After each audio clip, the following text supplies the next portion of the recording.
नमस्कार दोस्तों, maths and education में आपका स्वागत है। तो आप सबको पता है कि जो चंडीगढ़ बीएड एडमिशन चल रही है उसके लिए फ़र्स्ट मेरिट लिस्ट जो है आ चुकी है ऑफिशियल वेबसाइट पे। उसके रिगार्डिंग मैंने कल इंस्टाग्राम पे जो है पोस्ट डाली थी और इसके साथ साथ मैंने यूट्यूब चैनल पे पोस्ट डाल दी थी। वहाँ पे मैंने आपको कहा था कि आप अपने कमेंट और रैंक वाइज बताइए, कुछ आइडिया लग सकेगा। तो उसी के रिगार्डिंग ये पूरी वीडियो है। इसमें मैं आपको आगे का प्रोसेस बताने वाला हूँ कि अब इस लिस्ट के बाद क्या क्या होने वाला है, किस तरीके से काउंसलिंग होगी और कितने कैंडिडेट्स हैं जिनका गवर्नमेंट कॉलेज में नाम आ सकता है और देव समाज कॉलेज में नाम आ सकता है। ये सारी चीज़ें मैं यहाँ पे आपको डिटेल में बताने वाला हूँ। तो वीडियो को एंड तक देखें, स्किप ना करें और आगे आने वाले सारी अपडेट्स के लिए बीएड की इस चैनल को सब्सक्राइब करना ना भूलें। चलिए वीडियो को शुरू करते हैं। तो ये आपकी ऑफिशियल वेबसाइट है चंडीगढ़ BEd.PUCHD.AC.in। इस पर आपने क्लिक करना है और जो आपकी ऑफिशियल वेबसाइट है वो ओपन हो जाएगी। उसी पे जो है आपको सामने ही ऑप्शन आ जाएगा कि मेरिट लिस्ट आपकी अपलोड हो चुकी है और लेफ़्ट साइड में आप मेरिट लिस्ट का पोर्टल भी देख सकते हैं। तो ये है आपकी ऑफिशियल वेबसाइट और यहाँ पे पहले ही नोटिस लिखा हुआ है कि अगर आपको जो मेरिट लिस्ट आई है उसमें कोई ऑब्जेक्शन है तो आप 9 तारीख तक यहाँ पे जो है चंडीगढ़ BEd@PU.AC.in पे मेल कर सकते हैं। क्योंकि कई स्टूडेंट्स का क्या होता है कि CGPA जो है कन्वर्जन फार्मूला उन्होंने प्रूफ नहीं दिया होता, तो वो सिंपल तरीके से कन्वर्जन करके डाल देते हैं। तो उसका ध्यान रखना, अगर किसी का नहीं है तो प्रूफ भेज के अपना कन्वर्जन फार्मूला का, या किसी का कम लगा हुआ है तो वो भी प्रॉपर तरीके से मेल करके एप्लीकेशन नंबर डाल के इस ईमेल आईडी पे मेल कर सकते हैं कोई भी डिस्क्रिपेंसी होने पे। तो बात करें आगे आपका जो एडमिशन प्रोसेस होने वाला है, इसमें 9 तारीख तक तो आपको मौका दिया जाएगा पहले कि अगर किसी की ऑब्जेक्शन है तो वो यहाँ पे मेल कर सकते हैं। उसके बाद फिर आपकी जो प्रोविजनल मेरिट लिस्ट आएगी 11 अक्टूबर को आएगी, जैसे कल आई थी उसी तरीके से। और इस लिस्ट में भी जो है परसेंटेज वाइज जो है आपका रैंक होगा, इसका ध्यान रखें। और उसके बाद फिर काउंसलिंग का शेड्यूल आएगा। अभी सब्जेक्ट कॉम्बिनेशन के साथ जो है आपका नाम नहीं आएगा, इसमें आपने ध्यान रखना है। आपको रैंक वाइज जो है काउंसलिंग के लिए प्रॉपर तरीके से ऑनलाइन अगर काउंसलिंग होती है तो उसमें प्रॉपर तरीके से आपको लिंक दिया जाएगा। रैंक वाइज आपको ज्वाइन करना है, जो आपका रैंक है फर्स्ट, सेकंड, थर्ड, फोर्थ, इस तरीके से आपकी बारी आएगी। फिर शुरू के जो कैंडिडेट्स होंगे पहले उनकी बारी आएगी, तो वो सब्जेक्ट कॉम्बिनेशन अपना लेंगे सब्जेक्ट के आधार पे और रैंक मेरिट के बेस पे। इस तरीके से काउंसलिंग का प्रोसेस चलेगा और डेट्स प्रॉपर तरीके से जो है शेड्यूल के साथ आपको 11 तारीख के बाद बता दी जाएगी। जैसे ही आएगी मैं आपको वहाँ पे प्रॉपर तरीके से क्लियर कर दूँगा। उसके बाद फिर जैसे ही कैंडिडेट सिलेक्ट हो जाएंगे फर्स्ट काउंसलिंग में, फिर उनकी प्रॉपर लिस्ट आपको देखने को मिलेगी इसी साइट पे, सिलेक्टेड कैंडिडेट्स की विद सब्जेक्ट कॉम्बिनेशन। उससे पहले सब्जेक्ट कॉम्बिनेशन नहीं बताया जाएगा, क्योंकि जब काउंसलिंग होती है उसी टाइम जो है सब्जेक्ट आपको दिए जाते हैं। तो ये तो था प्रोसेस आगे का। उसके बाद सेकंड काउंसलिंग होती है। सेकंड काउंसलिंग में क्या होता है कि जो कैंडिडेट्स हैं, किसी को देव समाज में मिल गया उसको, लेकिन उसको गवर्नमेंट कॉलेज में चाहिए, तो वेट करते हैं। अगर उनका रैंक सही है तो वो पहले उनको मौका दिया जाएगा, फिर जो वेटिंग लिस्ट में होंगे उनको मौका दिया जाएगा। उसके बाद अगर फिर भी 1-2 सीटें खाली रह जाएँ, 2-3 सीटें, हालांकि थर्ड काउंसलिंग तक सिर्फ 2-3 सीटें ही खाली रह जाती हैं, तो उसमें फिर थर्ड काउंसलिंग में 2-3 स्टूडेंट जो वेटिंग लिस्ट के होंगे उनको मौका दिया जाएगा। चलिए अब बात करते हैं मेरिट लिस्ट की। यहाँ पे जो आपकी मेरिट लिस्ट है UT 60% की अलग है और जर्नल 40% पूल की अलग है, और उसमें भी फिर अलग से कैटेगरी वाइज भी दिया गया है। तो सबसे पहले बात करें जर्नल की। मैं अभी जो आपने कमेंट किए हैं यूट्यूब पे वो भी आपको उन कैंडिडेट्स का भी बताऊंगा सबका। यहाँ पे वैसे यहीं पे आपको क्लियर हो जाएगा कि किन किन कैंडिडेट्स का नाम आ सकता है गवर्नमेंट कॉलेज में, उसके बाद देव समाज कॉलेज में, क्योंकि यही 2 मेन है जनरल बीएड के लिए। बाकी योगा के कॉलेज हैं 2 और एक स्पेशल एजुकेशन का कॉलेज है। तो उस पर मैं ज़्यादा बात नहीं करूँगा, मैं सिर्फ बात करूँगा यहाँ पे जनरल बीएड के बारे में। और ख़ासकर जो बॉयज़ हैं उनके लिए तो एक ही कॉलेज है, अगर उनको जनरल बीएड करनी है तो गवर्नमेंट कॉलेज ऑफ एजुकेशन जो है वही उनके लिए एक ऑप्शन है। अगर अब ये आपकी बात करें यूटी पुल की, जनरल की जो है यहाँ पे है, तो इसमें जो टॉप 60 कैंडिडेट्स हैं क्योंकि 60 सीटें हैं 100 में से गवर्नमेंट कॉलेज में, तो टॉप 60 मान के चलें कि आप गवर्नमेंट कॉलेज के लिए एलिजिबल हैं। आप काउंसलिंग में आपका नाम आ भी सकता है और नहीं भी आ सकता।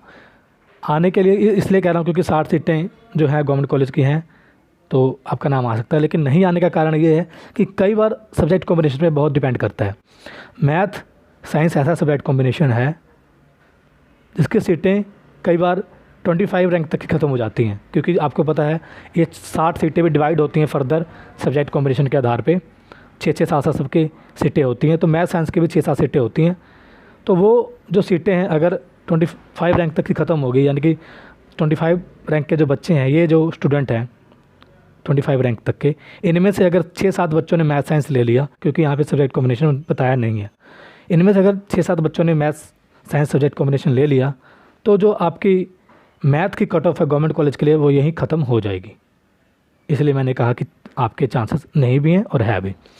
कंफर्म किसी का नहीं है, क्योंकि कंफर्म सिर्फ गिने चुने अगर मान के चलें कि 2022 तक के स्टूडेंट्स का कंफर्म हो सकता है कि बीच में सीटों के आधार पे वो उनको सीटें मिल जाएं। लेकिन कई बार मैथ्स और साइंस की सीटें होगी या एसएसटी पंजाबी की सीटें होगी, वो बहुत जल्दी फिल हो जाती हैं। तो इस तरीके से कंफर्म जो है 25 से नीचे किसी का मैं नहीं कहूँगा, क्योंकि वो डिपेंड करेगा आपके सब्जेक्ट कॉम्बिनेशन के कट ऑफ पे। लेकिन मान के चलें जो 60 रैंक तक के स्टूडेंट है इस लिस्ट में, वो गवर्नमेंट कॉलेज के लिए एलिजिबल हो जाएंगे। हालांकि कोई रेयर सब्जेक्ट कॉम्बिनेशन है तो उसके नीचे भी कैंडिडेट्स आ सकते हैं, इस रैंक वाले कैंडिडेट्स भी उसमें आ सकते हैं। लेकिन मान के चले 60 जो रैंक है फर्स्ट काउंसलिंग तक मान लीजिए गवर्नमेंट कॉलेज में इनकी एडमिशन होती है। इसमें से और जो बाकी हैं कुछ ही सब्जेक्ट कॉम्बिनेशन होंगे जिनके इनमें से सिलेक्ट होंगे गवर्नमेंट कॉलेज के लिए, इसका ध्यान रखें। बाकी 60 सीटें देव समाज कॉलेज के वो लड़कियों के लिए हैं। तो यहाँ पे अगर बात करें 120 तक के कैंडिडेट्स को, 60 से लेकर 120 तक के कैंडिडेट्स को मान के चलिए कि जो है देव समाज कॉलेज में एडमिशन मिल सकती है।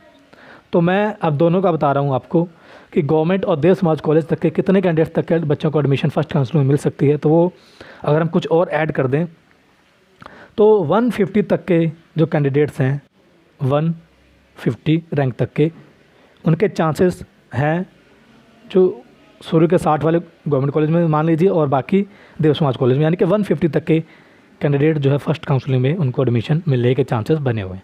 बाकी नीचे वालों के शायद सेकंड काउंसलिंग में नाम आए। और अगर बात करें 200 या 250, चलो 250 कैंडिडेट्स के नीचे जो हैं उनके जो चांसेस है बहुत कम हैं 250 के नीचे कि उनको एडमिशन फर्स्ट या सेकंड काउंसलिंग में मिले। मैथ साइंस हो गया, जो मेजर सब्जेक्ट कॉम्बिनेशन उसमें तो बिल्कुल नहीं मिलेगी। कोई रेयर सब्जेक्ट कॉम्बिनेशन होगा उसमें आपको मिल सकती है, लेकिन जो मान के चले 250 रैंक तक के नीचे की बारी शायद ना ही आए। तो ये था आपका यूटी जर्नल का।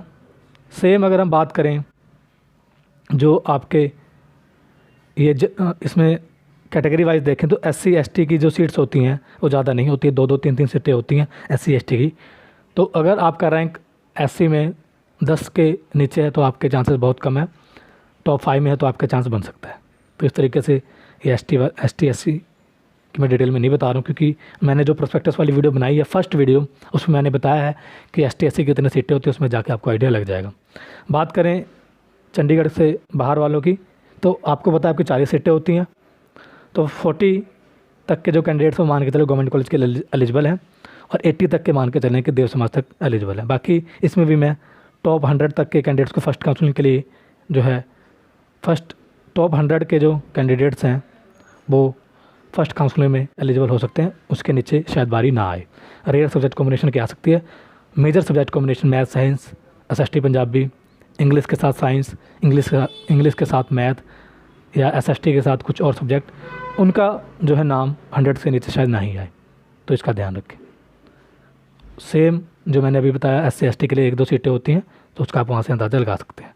तो ये पूरी जो है डिटेल थी कि किन किन का नाम आ सकता है, मैंने हर पॉसिबिलिटी आपको बताई है। तो बाकी जैसे ही 11 तारीख को लिस्ट आएगी उसके बाद शेड्यूल आएगा, वहाँ से भी कई चीज़ें क्लियर होंगी, तो आगे भी आपको मैं गाइड करता रहूँगा। तो ये पूरी इन्फॉर्मेशन थी। उसके बाद ये जो लिस्ट ऑफ रिजेक्टेड कैंडिडेट्स हैं, इनको जो है अपनी डीएमसी प्रॉपर तरीके से मेल करनी है हर सेमेस्टर की, अगर आपके पास है। और कईयों का रिज़ल्ट अगर नहीं आया है तो आप जो है फर्स्ट काउंसलिंग तक जो है रिज़ल्ट दे सकते हैं, वहाँ भी आप कंसीडर किए जा सकते हैं। अगर सीट खाली रहेगी आपके सब्जेक्ट कॉम्बिनेशन की और आपकी परसेंटेज अच्छी है, आपका रिज़ल्ट फर्स्ट काउंसलिंग से पहले आ जाता है, तो आपका भी कंसीडर कर लिया जाएगा, क्योंकि आपने फीस भरी हुई है। तो इसका ध्यान रखें। ज़्यादा कैंडिडेट्स नहीं है, 13 कैंडिडेट्स हैं। तो ये पूरी इन्फॉर्मेशन थी। चलिए अब एक बार कमेंट पढ़ लेते हैं जो बहुत सारे कैंडिडेट्स ने की है वहाँ पे यूट्यूब पे।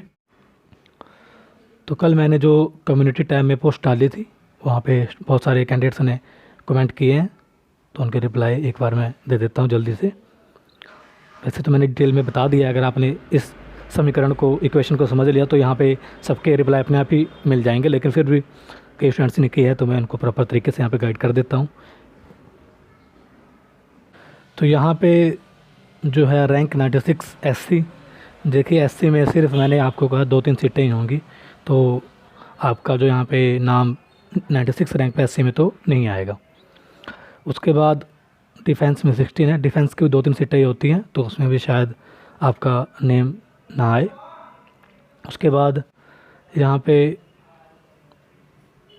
जो है नीचे देख लेते हैं एक बार, और ये जो है यहाँ पे जनरल पूल आपका 115, तो आपको जो है गवर्नमेंट कॉलेज में ना मिले, लेकिन देव समाज में मिलने के चांस आपके हैं जनरल पूल 115 के। तो यहाँ पे इंस्टाग्राम पे बहुत सारे कैंडिडेट्स ने किया, तो उनको मैंने वहाँ रिप्लाई कर दिया है। तो ये सारी इन्फॉर्मेशन थी। जैसे आगे कोई अपडेट आती है आपको इंस्टाग्राम और यहाँ पे पता लग जाएगा। चैनल को सब्सक्राइब करना ना भूलें। Thank you.